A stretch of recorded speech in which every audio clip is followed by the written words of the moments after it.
Muito bem, pessoal, tá no ar mais uma edição do Switch TV Show, seu programa diário sobre NBA aqui no YouTube. Quem fala com vocês é o Luiz Fernando, é um grande prazer ter a sua audiência nesse domingão, né? Domingão maravilhoso, dia 10 de novembro.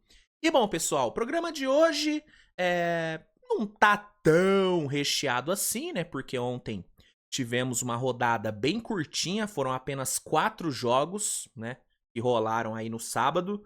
Então não tem muita coisa assim pra falar sobre a rodada de ontem. Tem algumas notícias pra gente comentar, infelizmente. Tivemos 2 lesões importantes, né, 2 lesões de jogadores importantes sendo confirmadas ontem. E aí nesse vídeo, nesse episódio, eu vou comentar sobre essas lesões. Tivemos também ontem a estreia de Bronny James na D-League. Vou falar sobre. O Mãozinha também estreou. Então, basicamente, o programa de hoje vai ser isso, né? Essa é a pauta do programa de hoje. Então, só vou pedir para você deixar o like no vídeo, se inscrever no canal se não for inscrito, compartilhar o conteúdo com seus amigos. Você que está assistindo na Premiere, primeiramente, obrigado, né, por estar aqui comigo. E aí eu vou pedir pra você que tá na Premiere, primeiro, interaja aí, né, manda mensagem no chat, conversem com a galera.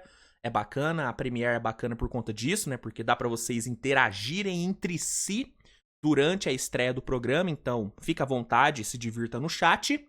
Eu vou estar aí também no chat, então se você tiver alguma mensagem pra mim, alguma pergunta pra mim, pode mandar que eu respondo. E eu vou pedir pra você também, você que tá assistindo a Premiere, pega o linkzinho da Premiere e manda para um amigo seu, né? Traga mais pessoas aqui pra Premiere, porque isso ajuda muito com que o YouTube entregue mais o vídeo, né? Com que o YouTube entregue mais o conteúdo que eu produzo aqui pra vocês com todo amor e carinho. Então, se puder dar essa moral, eu agradeço muito, tá bom?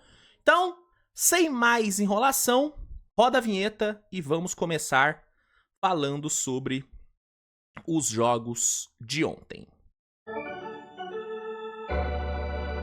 Beleza então, pessoal. Como eu disse, ontem tivemos apenas 4 jogos rolando na NBA.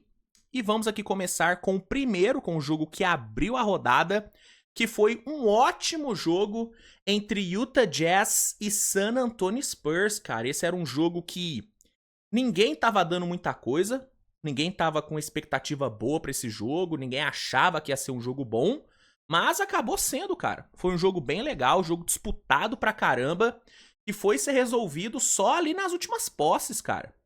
O jogo só foi resolver mesmo ali nos últimos segundos de partida, né? Então foi um jogo realmente bem legal. Quem assistiu viu um basquete bom, viu um bom basquete e viu o Utah Jazz saindo vencedor, né? O Jazz venceu o Spurs por 111-110. O Colin Sexton foi simplesmente clutch demais, né? O Colin Sexton foi muito clutch no jogo de ontem. Ele meteu ali nos últimos segundos uma bola de 3 decisiva e, né, aumentou ali a vantagem do Jazz.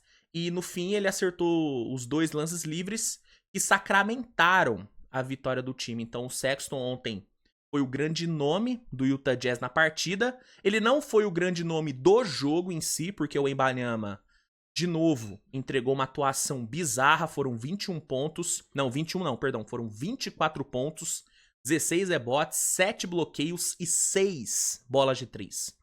É o Wembanyama, como sempre, né, entregando statlines absurdas. E um detalhe, com essa statline, o Wembanyama fez história, né, porque ele se tornou o jogador com mais partidas de pelo menos 20 pontos, 10 rebotes, 5 tocos e 5 bolas de 3 na história da liga.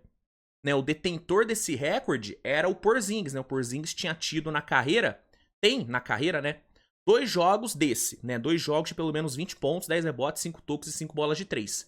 O Wembanyama ontem chegou ao seu 3º jogo com esses números. E tem um detalhe bizarro, né? Que o Porzingis, ele conseguiu essas 2 atuações em 459 jogos.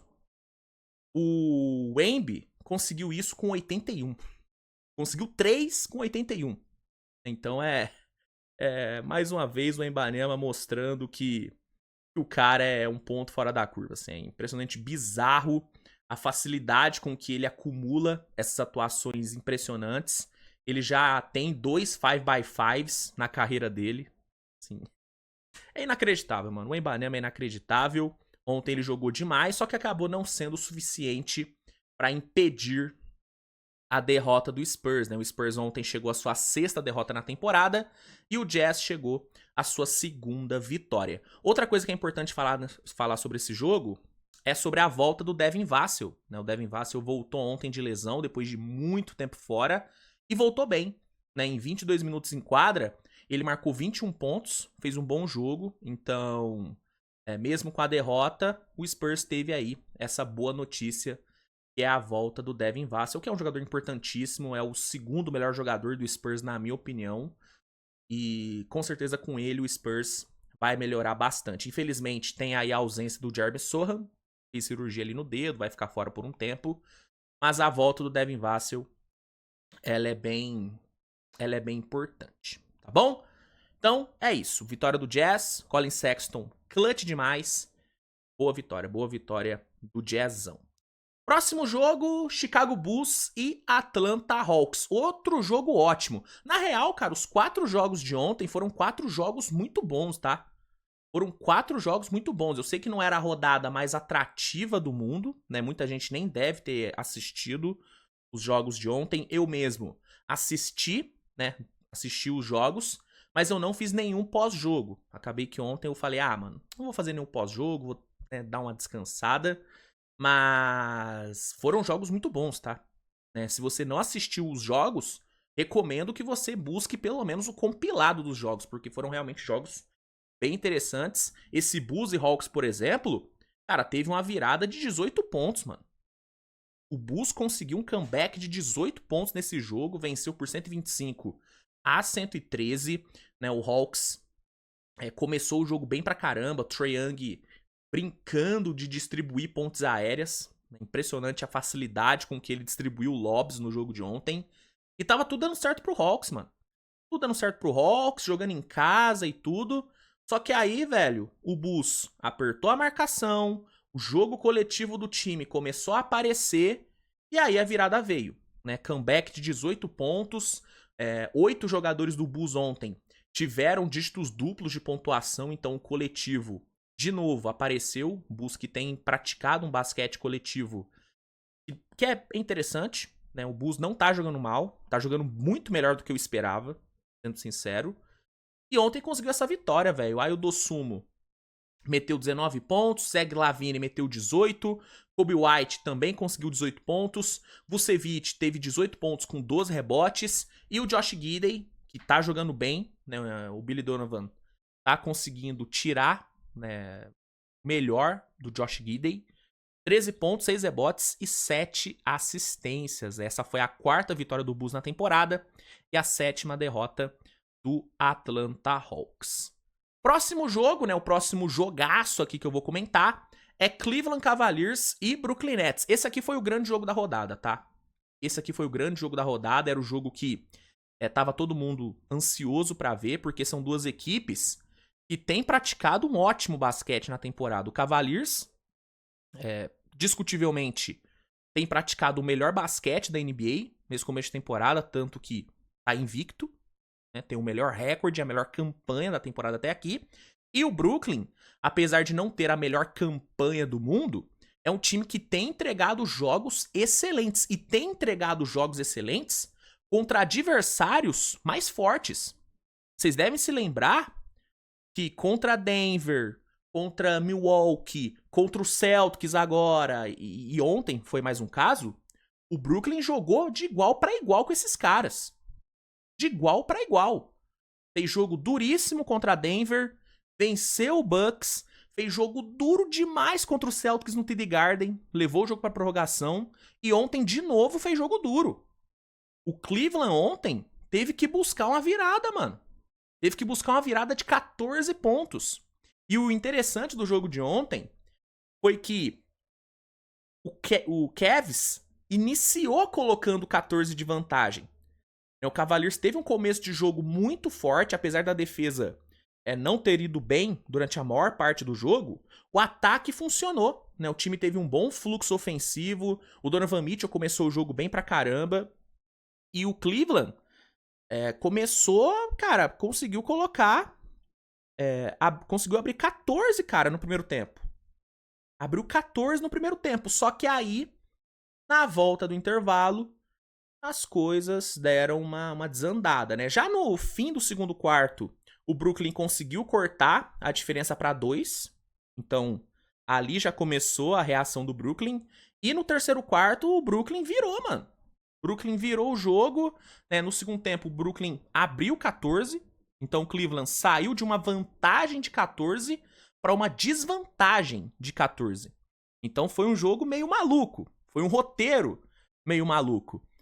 Mas aí, no fim, o Cavs mostrou sua força. Né? O Cleveland, ali na reta final, conseguiu encaixar a marcação. O ataque do Brooklyn parou de produzir na reta final do jogo. Assim como aconteceu também contra o Celtics. Né? O ataque do Brooklyn também teve uma queda de rendimento ali na reta final contra o Celtics. E aí o Cleveland aproveitou. Né? O Evan Mobley foi muito bem alimentado no garrafão e foi muito produtivo. O Darius Garland, de novo, apareceu bem no último quarto. O Garland que tem sido muito decisivo nesse começo de temporada do Cleveland. Um outro cara que foi bem ontem foi o Ty Jerome, viu? O Ty Jerome entrou bem. Ele que tem entrado bem, ele que tem sido um dos principais reservas do Cleveland nesse começo de temporada. Ontem ele fez a diferença, teve ótimos minutos, tanto na parte defensiva como na parte ofensiva. E aí o Cleveland conseguiu, né, buscar a virada, conseguiu buscar a vitória dentro de casa. Essa foi a 11ª vitória do Cleveland na temporada, né? São 11 vitórias e nenhuma derrota. Cleveland simplesmente é incapaz de perder. E o Brooklyn, mesmo de novo tendo jogado bem, sofreu mais uma derrota, 6ª derrota do time na temporada. Campanha 4-6. Só que assim como rolou contra o Celtics, essa foi uma derrota do Brooklyn que, de novo, tem um sabor de vitória, cara. Porque eu sei que pode parecer papo de derrotado, do tipo, pô, perdeu, mas jogou bem. Mas, de fato, foi o que aconteceu. Brooklyn perdeu? Perdeu. Tomou a virada ali no final? Tomou. Mas, cara, o Brooklyn, no mesmo jogo, tirou 14 de desvantagem e abriu 14 de vantagem contra o Cleveland, que é o time mais quente da NBA, que é o time que acabou de passar-lhe o carro no Warriors. O Brooklyn enfrentou esse time fora de casa, vindo de back-to-back e chegou a abrir 14. Teve chances reais de ganhar o jogo. Então, perdeu? Perdeu. É chato perder? É chato perder. Mas fica o sabor de, putz, mano, a gente competiu legal. De novo, a gente vendeu caro uma derrota para um time, na teoria e na prática, né? Melhor do que o nosso. Foi assim contra Brooklyn, foi assim contra Celtics, foi assim contra o Cleveland ontem. Contra o Denver foi a mesma coisa. Então, eu realmente eu acho que foi um jogo muito mais positivo do que negativo do Brooklyn. De novo, cara. O Brooklyn tá jogando bem pra caramba, mano. E aí é aquilo, velho. O Jordi Fernandes, ele merece todos os elogios do mundo. Todos os elogios do mundo. Eu acho que a melhor coisa que aconteceu aí pro Brooklyn foi contratar o Jordi. Foi contratar o Jordi. Óbvio que, assim,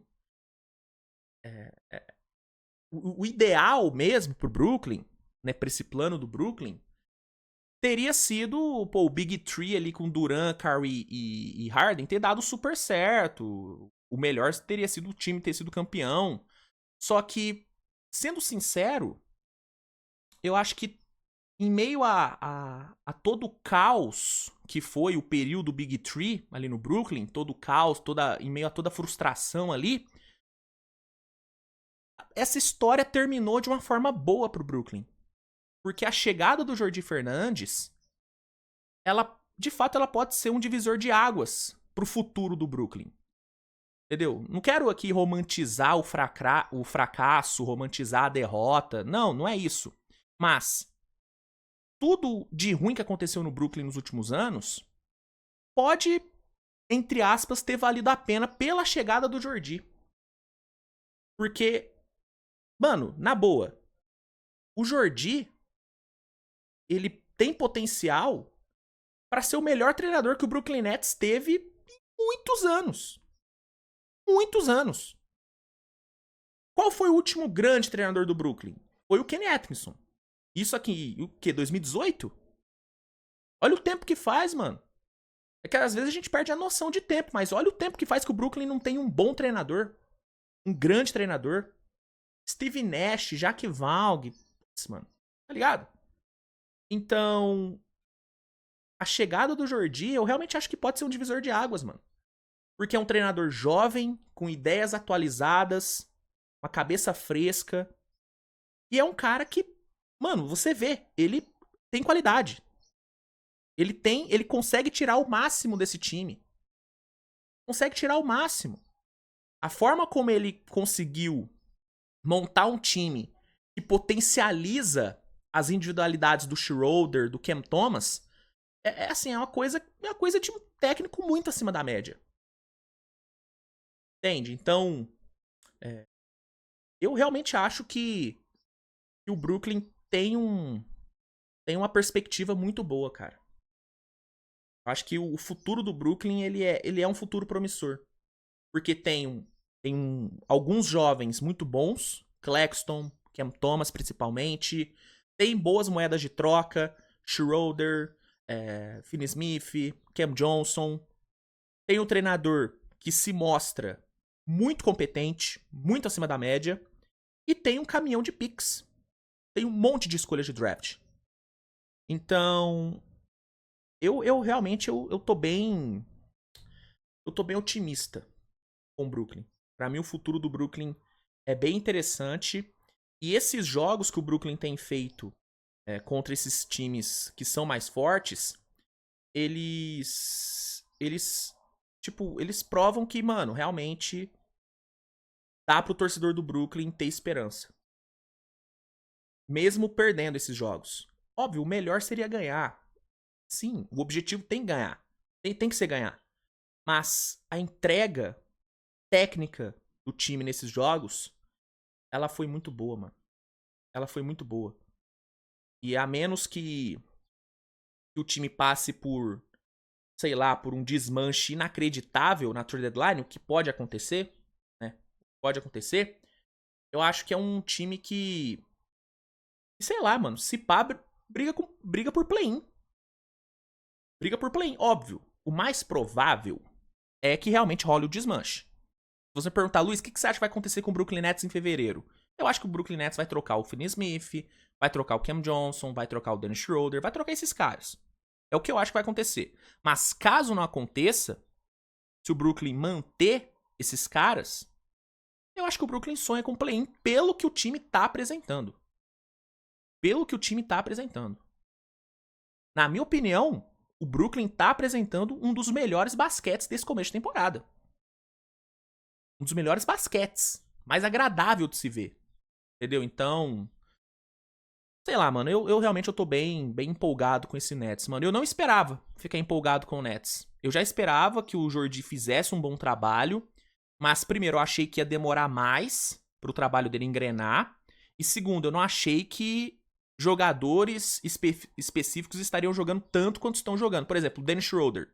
Eu sou um dos maiores fãs do Dennis Schroeder. Talvez eu seja o maior fã do Dennis Schroeder no Brasil. Eu me arrisco a dizer isso. Mas nem eu esperava ver o Schroeder jogando tão bem como ele tá jogando. O Jordi tá tirando o FIBA Schroeder. Ele tá fazendo o FIBA Schroeder jogar na NBA. Nenhum técnico conseguiu fazer isso ainda. Eu sempre falo isso quando eu falo do Schroeder. Nenhum técnico havia conseguido tirar o FIBA Schroeder. O Jordi tá tirando. Então, eu tô bem empolgado, cara. Tô bem empolgado e se eu fosse torcedor do Nets, eu estaria bem esperançoso, mano. E eu ficaria com aquele sentimento. Eu estaria, né, com aquele sentimento de. Putz, mano. Toda aquela merda que a gente passou, todo aquele caos que a gente passou, pode ter valido a pena pela chegada do Jordi. Porque uma coisa que eu acho que rola muito, não só na NBA, mas na maioria das ligas, na maioria dos esportes, é a falta de valorização do técnico, mano. Muita gente tem a impressão, tem a visão de que o técnico só tá lá pra, pô, mexer na minutagem dos caras. O impacto do treinador num time de basquete muitas vezes é subestimado, mano. E sinceramente, eu tenho uma visão de que o técnico ele é a espinha dorsal do time. Não adianta você ter um time pica, jogadores absurdos, e você ter um técnico de merda. O Brooklyn é a grande prova disso. O Brooklyn é a grande prova disso. Olha o que o Jordi Fernandes tá fazendo com um elenco que pra muitos é um elenco fraco, um elenco ruim. Olha o que ele tá fazendo, mano. Olha o jogo que ele fez ontem. Chegou a abrir 14 contra o Cleveland. Em Cleveland. Tá ligado? Então, você conseguir um técnico bom e jovem, cara, não é fácil, mano. Não é fácil. Não é fácil. Muitas vezes, o fator sorte é crucial aí. Por exemplo, o Toronto conseguiu pegar o Nick Nurse depois do N. Casey. Fez a aposta no Nick Nurse. Deu muito certo, mas poderia ter dado muito errado. A gente já viu times apostando em nomes jovens, em nomes emergentes no mercado e dá errado. O Brooklyn com o Steve Nash. O Brooklyn com o Steve Nash. Você vê, tentando puxar alguns outros.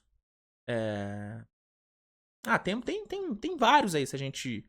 Que eu tenho que parar pra pensar. Pô, o Lakers, quando pegou o Bill Walton, né?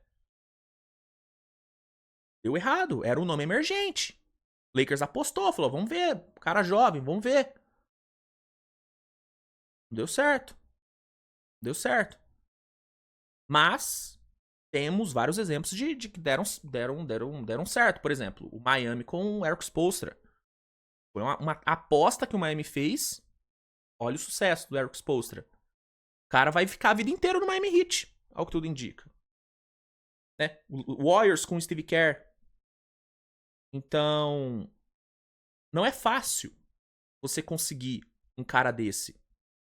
Só que quando você consegue, a maioria das vezes, você garante o sucesso da sua franquia. O Oklahoma conseguiu com o Daigneault. Entendeu? Então, eu acho que o Brooklyn conseguiu o Daigneault dele. É o Jordi Fernandes. Eu sei que pode parecer cedo, pode parecer precoce, mas, mano, eu não tô me baseando em... Aqui eu não tô fazendo futurologia. Eu não tô prevendo que o Jordi Fernandes vai ser um bom técnico. Ele já está provando, ele já provou que ele é um grande técnico. Já tinha provado isso no Canadá e tá provando agora nessa temporada. Então, enfim, acho que eu já me estendi demais, mas eu só queria reforçar esse ponto de que tudo aquilo que o Brooklyn passou, tudo de errado que aconteceu no Brooklyn aí nos últimos anos, toda essa bagunça que foi a diretoria do Brooklyn nos últimos anos, tudo isso, por incrível que pareça, pode ter culminado na jogada que pode sim mudar o futuro do Brooklyn, que é a chegada do Jordi. Se o Big Three não tivesse dado errado, se o Steve Nash tivesse sido um bom treinador, tivesse feito um bom trabalho, cara, o Brooklyn poderia sim ter ganhado um título, mas seria uma parada muito no curto prazo. Não é? Seria um sucesso de curto prazo. Com o Jordi, a chegada do Jordi, pode ser que o Brooklyn tenha um futuro longevo, cara. Pode ser que tenha um futuro longevo, entendeu? Pode ser que o time tenha sucesso no longo prazo. E eu prefiro muito mais um time que seja competitivo por muitos anos do que um time que tenha ali uma janela de 2 anos ali, 2, 3 anos bom e depois fique na merda. Eu penso assim, pelo menos. Não sei se você tem essa visão. Eu tenho essa visão. Eu acho que o Brooklyn, com o Jordi, conseguiu garantir pelo menos a possibilidade de ter um sucesso longevo, né? Coisa que, né, com o Big Three ali, ia ser algo muito tiro curto. Muito tiro curto. Como foi? Como de fato foi. Enfim, só quis explorar um pouquinho essa questão que eu acho interessante. Mas enfim, Brooklyn fez um bom jogo, mas acabou perdendo. Cleveland, muito mérito na vitória. Foi um jogo oscilante, né? Talvez tenha sido o jogo onde o Cleveland mais oscilou até o momento. Mas a vitória veio. 11ª vitória. Evan Mobley fez um jogo absurdo. Absurdo, simplesmente gigantesco. Evan Mobley. O último quarto dele foi muito bom. Né? Pegando rebote ofensivo, roubando bola, dando toco decisivo. Cara, foi um jogaço. Terminou com 23 pontos, 16 rebotes, 4 steals, 1 bloco. Baita jogo do Mobley. Ty Jerome, como eu já falei, muito importante. Garland importante. Donovan Mitchell fez um bom jogo. Cara, excelente resultado do Cavaliers. E segue o líder, né? Segue o líder. E pra encerrar, rapaziada, falar sobre Clippers e Raptors, né, cara? Esse foi o jogo que encerrou a rodada de ontem. E foi também um jogo muito bom. Mais um jogo bom, mais um jogo pegado. Né? O Clippers liderou o jogo pela maior parte do tempo. Né? O Clippers chegou ali no último quarto vencendo por 11 pontos. Norman Powell jogando muito, James Harden jogando bem, Zubac jogando bem, a defesa fazendo um ótimo trabalho. Só que ali, velho, no último quarto, o Clippers deu uma desandada e o Toronto foi pra cima, mano. O Toronto sentiu ali o cheiro de sangue, foi pra cima, foi agredindo, conseguiu empatar ali com o Quickley nos últimos segundos. Só que no fim, o Clippers conseguiu se recuperar e garantiu a sua vitória, né? O Clippers vence por 105-103. 4ª vitória seguida do Clippers, 6ª na temporada. E o time segue subindo, mano. Segue subindo na tabela, segue acumulando aí vitórias. O Clippers é outro time que eu também não esperava nada e que tá entregando, cara. Tá entregando um basquete bom, um basquete que não é talvez o basquete mais bonito do mundo, mas é um basquete efetivo. Um basquete baseado numa defesa forte e num ataque que não é o ataque mais complexo do mundo, não é o playbook mais complexo da NBA, mas é um ataque eficiente. E faz o arroz com feijão bem feito. Pick and roll do Harden do Zubac, Norman Powell atuando como shot creator, Norman Powell que a cada jogo se consolida mais como um candidato enorme para Most Improved Player, né? Eu falei no último Switch TV Show. Hoje o Norman Powell é um contender ao MIP. O cara tá jogando muito, foram 24 pontos ontem. Lei do ex, né? Lei do ex, inclusive, no Norman Powell. Então, é isso, cara. O Clippers tá entregando basquete feijão com arroz muito bem feito. Defesa forte, ataquezinho fazendo ali o básico e fazendo o básico bem feito. Tá resultando em vitórias, 6-4 pro Clippers. Toronto não jogou mal, jogou bem. Toronto que é outro time que tá apostando num técnico emergente, né? Já apostou, né? Chegada do Rajakovic, muita gente tinha dúvidas sobre o Rajakovic, né? Um cara que tem uma história no basquete europeu, mas na NBA ninguém conhecia direito.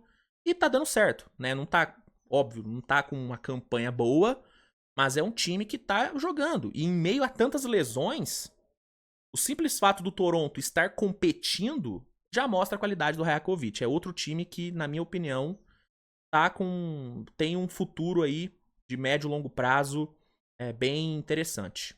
Bem interessante, tá? Então, mais um bom jogo do Toronto, mas acabou não sendo o suficiente para vencer.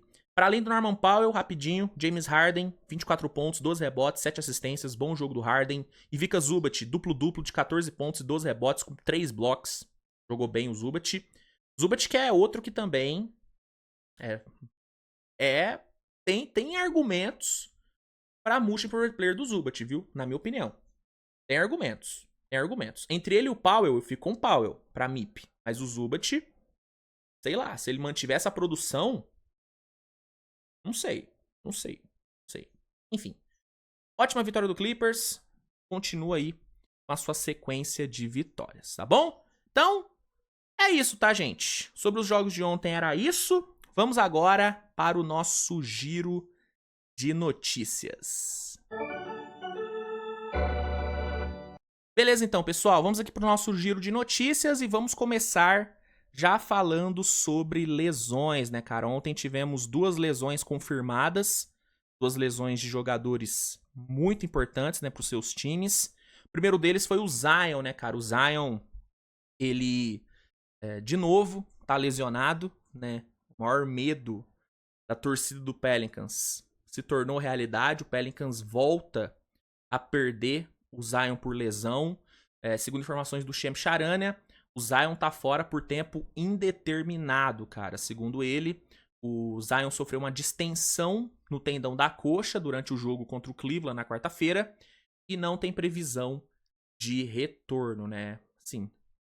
Notícia horrível pro Pelicans, que já tá sofrendo com essa caralhada de lesões. Pô, Trey Murphy, CJ McCollum, DeJounte Murray, sabe? Tá foda, cara. O Pelicans tá todo ferrado de lesão e agora vai ficar sem o Zion. Herb Jones também. Inclusive, até vi uma foto ontem do elenco do time titular do Pelicans, onde tá tudo ali em preto e branco e só o Brandon Ingram colorido, né? Porque ele é o único que tá saudável daquele starting five que era projetado do Pelicans, né? Então, sim, mano, é trágico esse começo de temporada do Pelicans, tudo tá dando errado e essa lesão do Zion, ela é... Não tem como você não desanimar vendo o Zion de novo ficando fora por tempo determinado. Eu falei muito no off-season, né, sobre como que eu achava que o Zion teria uma temporada meio que de, pô, agora eu vou fincar o meu pé como um dos grandes nomes da NBA. Eu achei que o Zion ia ter uma temporada dessa. Ele ainda pode ter, mas eu admito que eu desanimei legal do Zion depois dessa notícia da lesão, mano. Porque é aquilo, velho. Você começa a temporada criando uma expectativa em cima do cara, você, pô, deposita esperança de que ele vai ficar saudável a temporada, de que ele vai jogar muito, não em termos de entrega de basquete, mas de estar em quadra, jogar muitos jogos. E aí chega no começo da temporada, já uma lesão séria que tira ele por tempo determinado. É muito frustrante, é muito decepcionante. Eu imagino como que deve estar o torcedor do Pelicans. É foda, cara. É foda. É foda, assim. O Pelicans já não tá tendo um começo bom de temporada em termos de entrega de campanha mesmo. E agora, sem o Zion, sei lá, mano. Deixa eu dar uma olhadinha aqui no calendário do Pelicans. Deixa eu ver. Pelicans. Ó. Ó, o calendário do Pelicans, tá? Pelicans pega Brooklyn, Thunder, Denver, Lakers, Dallas, Cleveland, Warriors, Pacers, Raptors, Grizzlies. Esse aqui é o calendário até o dia 29, né? Até o dia 29. E aí em dezembro, começa dezembro pegando Knicks, Hawks, Phoenix, Thunder de novo. Cara, é um calendário muito difícil, mano. É um calendário duro pra caramba, mano. É duro pra caramba esse calendário. Tipo, o Pelicans com esse número de desfalques, cara, eu não sei contra quem é que o Pelicans entraria como favorito. Porque, ó, contra o Brooklyn não entra como favorito. Contra o Thunder não entra como favorito. Contra Denver também não. Contra Lakers também não. Contra Dallas também não. Contra Cleveland também não. Contra Warriors também não. Contra o Pacers. É que tem a falta de defesa do Pacers. Mas o Pacers é favorito aqui. Contra o Toronto, talvez o Pelicans seja favorito. Contra o Grizzlies não é favorito. Contra o Knicks não é favorito. Contra o Hawks não é favorito. Cara, muito complicado, mano. Muito complicado essa situação do Pelicans. Eu torço muito pra que o Zion volte o mais rápido possível, mas é aquilo, né, velho? O histórico do Zion não nos permite, não nos deixa poder, tipo, sonhar com ele voltando rápido, sabe? Qualquer lesãozinha que o Zion tem, a gente já espera 4, 5 semanas dele fora. Então é foda. É foda. Torcer pra que ele volte logo e vamos ver como que o Pelicans vai lidar com esse período aí sem o Zion e sem os outros caras que também estão fora e devem demorar um pouquinho ainda pra voltar, né? O DeJounte volta só no fim de dezembro, né? no meio pro fim de dezembro. Complicado, cara. Complicado. Nossa, mano. E sabe o que é que dá dó? É que o Pelicans hipotético, ele é bom pra caramba, né? Tipo, imagina esse Pelicans sem lesão. Ingram, Zion, DeJounte, CJ McCollum, Herb Jones, Trey Murphy. Imagina esse time sem lesão. Cara, é um dos melhores times da liga, mano. Um dos melhores times da liga. O problema é que esse Pelicans só fica na hipótese, né? Só fica na hipótese. Tristeza, mano. Uma tristeza. Outro time que vai ficar sem o seu franchise player é o Phoenix Suns, cara. Isso aqui me... Pô, isso aqui me pegou de surpresa, viu?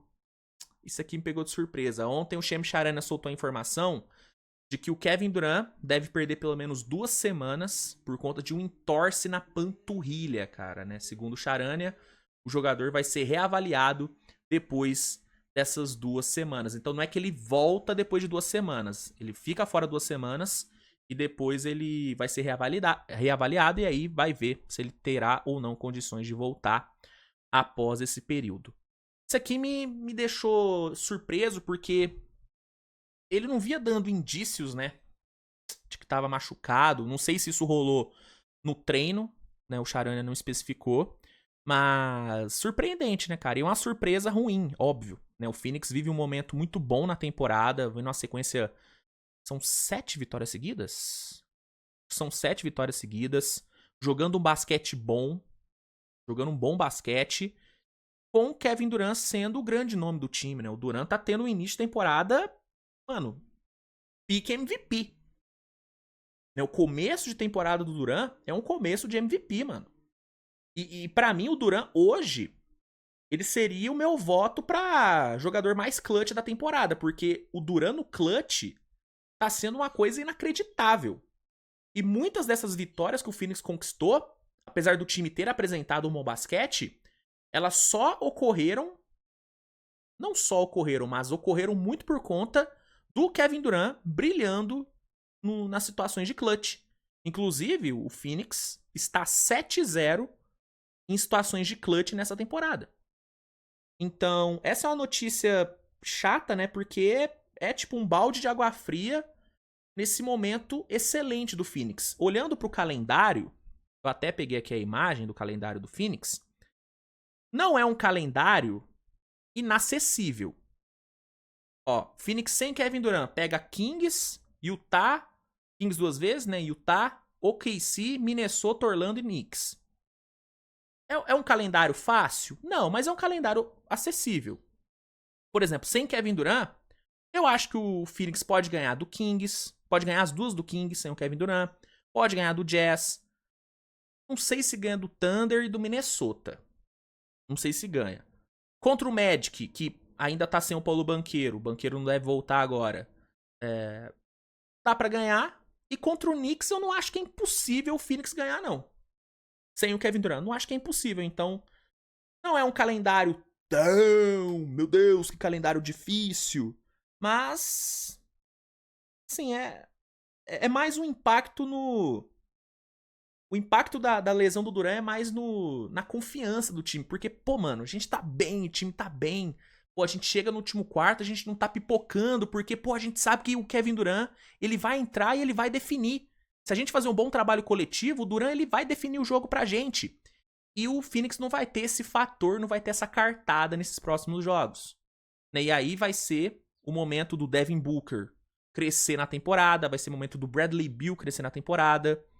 Né? Então, vamos ver, né, o que vai ser do Phoenix nessas 2 semanas sem o Durant.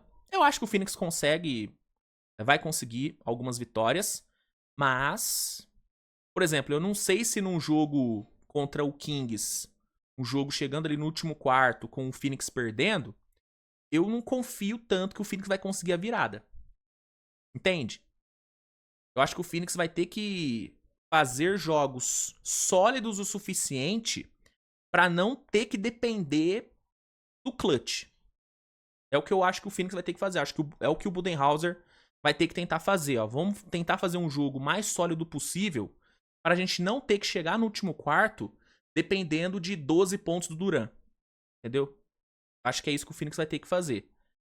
E aí é onde entra a minha preocupação com o Phoenix, né? Como que o time vai jogar, como é que o time vai desempenhar em jogos que, né, dependam de um clutch time explosivo, né? Isso é o que me preocupa nessa questão aí da lesão do Durant.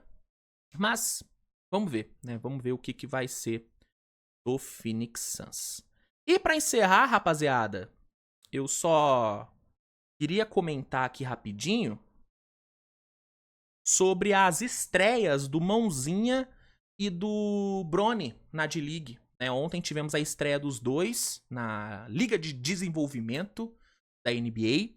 E eu queria só dar, né, uma passada por cima no jogo dos dois, né? Começando com o Mãozinha, né? O Mãozinha, que joga pelo Memphis Hustle, que é o time afiliado do Memphis Grizzlies na D-League. Ele estreou com derrota, né? O Memphis Hustle perdeu pro time do Rockets da D-League, né? Que é o Vipers. Cam Whitmore jogou muita bola. 28 pontos pro Cam Whitmore. E assim, é total apelação o Cam Whitmore na D-League. Assim, parece um adulto jogando contra crianças, mano. E não tem base o Cam Whitmore tá na D-League. O cara, ele tem que estar na NBA, gente. É surreal. É realmente apelação o Cam Whitmore na D-League. Então, assim, o Vipers ganhou do time do Mãozinha. Só que o Mãozinha, ele... assim, não foi um jogo excelente do Mãozinha. Talvez não tenha sido nem um jogo muito bom, mas eu acho que foi uma apresentação honesta do Mãozinha, né? Meteu ali 5 pontos, pegou 9 rebotes, deu 2 assistências, matou ali a bolinha de 3. Problema do Mãozinha ontem, além da falta de volume ofensivo, foram os turnovers, né? Cometeu 4 turnovers, não cuidou muito bem da bola. Então esse foi um problema do Mãozinha. Mas eu não acho que foi um jogo ruim do Mãozinha.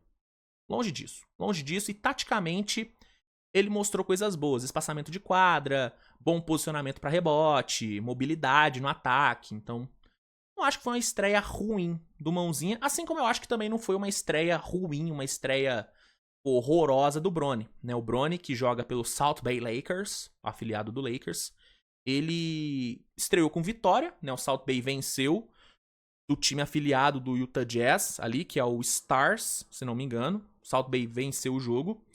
O Bronny, ele ofensivamente, ele não foi bem, tá? Não foi bem. Ele errou 7 dos 9 arremessos que ele tentou. Só que defensivamente, o Bronny foi bem. O Bronny conseguiu 2 roubos de bola, deu um toco, teve ótimos momentos defensivos. Então, no apanhado geral, foi uma estreia... nota, sei lá, uma estreia nota 5,5 do Bronny. No ataque ele foi horrível, mas na defesa ele foi muito bem. Então acho que dá pra dar um 5,5, 6 pra estreia do Bronny. A estreia do Mãozinha seria uma estreia nota 6, 6,5. Não, 6. Nota 6. Nota 6 pro Mãozinha e 5,5 pro Bronny. Porque realmente ofensivamente ele não ajudou tanto, né? Quem apareceu muito ali no lado ofensivo do South Bay Lakers ontem foi o Quincy Olivari, mano. O Olivari, que já havia mostrado, né, que tem talento ali na pré-temporada. Ontem, velho, 28 pontos, 10 rebotes, 6 assistências, aproveitamento muito bom nos arremessos. Esse moleque é bom, mano. Esse moleque é bom. Tá de olho nesse Olivari. Então, ele foi o grande nome do South Bay Lakers ontem.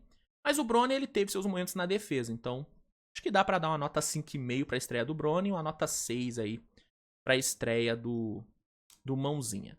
Mas enfim, só quis aqui dar uma passada por cima da estreia dos dois, porque eu acho que é importante comentar sobre. Tá bom? Então, é isso, tá, gente? Basicamente o programa foi isso. Vamos aqui para a nossa triste despedida, né? Muito bem, então, pessoal. É hora de dar tchau, né? Espero que você tenha gostado do episódio de hoje, né? Se gostou, deixa o like, comenta aí, né?